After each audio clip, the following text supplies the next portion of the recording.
The entire lobby went silent the moment Clara Whitmore raised her voice. People stopped walking. Phones lowered. Even the receptionist froze with her hand still resting on the keyboard. In the middle of the shining marble floor stood an old janitor in a faded gray uniform, holding a mop in one hand and a bucket in the other. His name tag read Samuel. He was not tall in a threatening way. He was not loud. He did not look important. He looked like a tired old man who had spent too many years cleaning after people who never bothered to look him in the eye. But that morning, Clara Whitmore made sure everyone looked at him. "You are unbelievable," she said, her voice sharp enough to cut glass. "Do you know who is coming here today?" Samuel lowered his eyes to the floor. "I'm sorry, ma'am," he said quietly.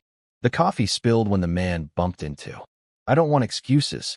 Clara stepped closer, her red heels clicking against the marble.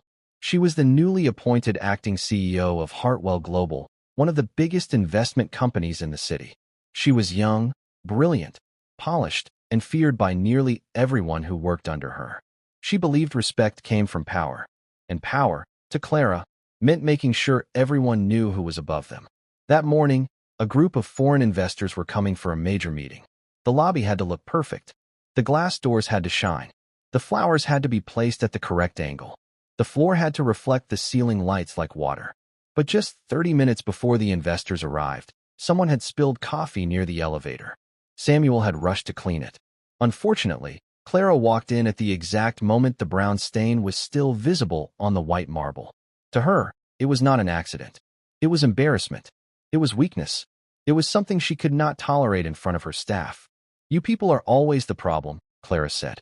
A few employees exchanged uncomfortable looks. Samuel looked up slowly. "You people?" he asked gently. Clara scoffed. "Yes, people who are paid to do simple jobs, but still find ways to mess them up." The words landed heavily. Samuel's hand tightened around the mop. He could have spoken. He could have defended himself. He could have told her that the man who spilled the coffee was one of her own managers, rushing through the lobby while shouting into his phone. He could have told her that he had been cleaning the mess before anyone else even noticed. But he said nothing. Clara turned toward the receptionist. "Call security." The receptionist blinked. "Ma'am, you heard me. Call security." Samuel's brows drew together slightly. "Security?" Clara folded her arms. "You're fired." A soft gasp moved through the lobby. Samuel stood still. The bucket beside him was filled with dirty water. The mop in his hand dripped quietly onto the floor he had been trying to clean. "I'm fired?" he asked. "Yes," Clara snapped. "And since you clearly don't understand standards, I'll make it simple for you. Pick up your things and leave this building immediately." An older woman from accounts whispered, "That's too harsh." Clara heard her. She turned her head. "Would you like to join him?" The woman looked down at once. Silence returned. Samuel swallowed. There was pain in his eyes, but it was not the pain of losing a job. It was deeper than that.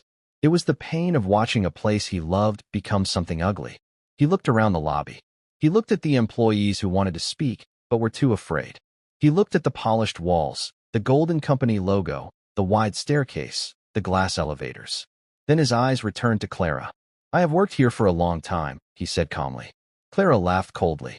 "And that is supposed to impress me?" "No," Samuel said. "It is supposed to remind you that people are not furniture. They are not machines. They are human beings." Clara's face hardened. "You are giving me a speech now?" "No, ma'am." "Good. Because the only thing I want to hear from you is goodbye." Security arrived. Two guards stood behind Samuel, uncomfortable and unsure. One of them, a young man named Peter, looked almost ashamed. "Sir," Peter said softly, "please come with us." Samuel nodded. He placed the mop against the bucket carefully. Then he reached into the pocket of his janitor uniform and pulled out a small folded cloth. He wiped his hands slowly. Clara watched him with irritation. "You're wasting everyone's time." Samuel looked at her one last time. "No, Miss Whitmore," he said. "I believe I have wasted enough time already." Then he walked toward the door. But before he reached it, the elevator opened. 3 board members stepped out. Behind them came Mr. Lionel Briggs, the company's legal director. He was carrying a black leather folder and looked as if he had been searching for someone urgently. The moment Lionel saw Samuel being escorted by security, his face changed. "Mr. Hart," he said loudly. The lobby froze again. Clara turned. Samuel stopped walking. Lionel hurried across the marble floor. "Sir," We've been looking for you. The board meeting begins in 10 minutes. Clara's expression shifted. Sir, she repeated. Lionel looked from Samuel to the security guards. Why is security escorting Mr. Hart? No one answered. Clara forced a small laugh. Mr. Briggs, there must be some confusion. This man is a janitor. Lionel stared at her. Then he looked around the lobby, as if he could not believe what he had just heard. This man, Lionel said carefully, is Samuel Hart. The name moved through the room like thunder. Hart. Hartwell Global. Samuel Hart. Clara's face turned pale. The receptionist covered her mouth. Peter, the security guard, immediately stepped back. Lionel continued, his voice firm. He is the founder of Hartwell Global. He owns the majority shares of this company. And as of today, he is returning as chairman. Nobody moved. For the first time since Clara Whitmore entered the building that morning, she had nothing to say. Samuel did not smile. He did not celebrate. He simply stood there in his old janitor uniform, holding the folded cloth in his hand, looking at the woman who had just fired him in front of everyone. Clara's lips parted. I didn't know. Samuel nodded slowly. No, he said. You didn't. The lobby stayed silent. Clara took one nervous step forward. Mr. Hart, I am so sorry. You thought I was only a janitor. Her face tightened with shame. Samuel looked at her, not with anger, but with disappointment. And that is the problem. For 6 months, Samuel Hart had lived quietly inside his own company. Very few people knew. After the death of his wife, Evelyn, Samuel had stepped away from public leadership. The company had grown too fast. New executives came in. New policies were created. Salaries increased for top managers, but the lower workers were ignored. Cleaners, drivers, security staff, kitchen workers, junior assistants, everyone who kept the company running quietly, became invisible. Samuel started receiving anonymous letters. Some workers were being insulted. Some were denied leave. Some were threatened with dismissal over tiny mistakes. Some managers treated people as if poverty was a crime. So Samuel returned. Not as chairman, not in a suit, not with cameras or announcements. He came back as a janitor. He wanted to see the truth. And he saw everything. He saw managers smile at clients and shout at cleaners. He saw employees throw trash on the floor because they believed someone small would pick it up. He saw junior staff working late without appreciation. He saw Clara Whitmore walk past the same receptionist every morning without greeting her. He saw fear in the building. And on that morning, Clara gave him the final answer he needed. The board meeting that followed was the most uncomfortable meeting Hartwell Global had ever had. Clara sat at the long glass table, her hands clasped tightly in front of her. Her confidence had disappeared. The same board members who usually praised her aggressive leadership now avoided looking at her. Samuel entered the room, still wearing the janitor uniform. Someone had offered him a suit. He refused. He wanted everyone to remember exactly how he had been treated when they thought he had no power. He stood at the head of the table and placed the old name tag in front of him. Samuel. Then he looked at Clara. Tell me, he said calmly. Why did you fire the janitor this morning? Clara swallowed. Because I believed he failed to maintain the company's standard before an important investor meeting. Samuel nodded. And did you investigate what happened? No.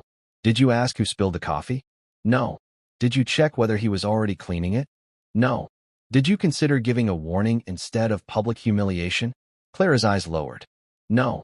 Samuel leaned forward slightly. Then you were not protecting company standards, Miss Whitmore. You were protecting your pride. Nobody spoke. Samuel opened the folder Lionel had placed before him. For 6 months, I have worked among the lowest paid staff in this building. I have cleaned offices after midnight. I have eaten in the basement. I have listened to conversations people thought did not matter. He turned a page. I have records of complaints ignored by management. I have names of staff who were insulted. I have reports of unpaid overtime. I have proof that several department heads created a culture of fear. Clara's face grew tighter with every word. Samuel looked around the table. This company was not built to worship powerful people. It was built to serve people. My wife and I started Hartwell Global in a rented room with 3 desks and 1 broken printer.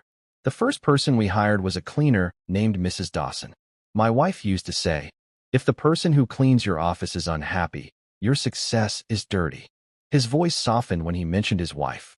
For a moment, the room felt less like a boardroom and more like a confession. Samuel picked up his name tag. This uniform taught me more about Hartwell than any financial report. Then he looked directly at Clara. You are intelligent. You are hardworking.